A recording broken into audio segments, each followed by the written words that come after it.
ఇజ్రాయేలులకు పంపిన వర్తమానము మీరు ఎరుగుదురు అని ఇక్కడ మనం లేఖనాల్లో చూస్తా ఉన్నాం. ఇక్కడ దేవుడు ఎవరంట? ఆయన పక్షపాతి కాదు అని మనం లేఖనాల్లో చూస్తున్నాం. ఆయన ప్రతి జనములోనూ ఆయనకు భయపడి నీతిగా నడుచుకున్న వారిని ఆయన ఏం చేస్తా ఉన్నాడు? అంగీకరిస్తా ఉన్నాడు.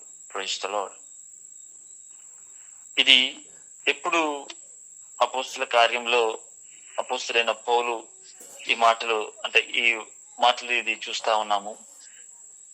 ఇది యేసుక్రీస్తు ఆయన మరణించి తిరిగి లేచిన తర్వాత,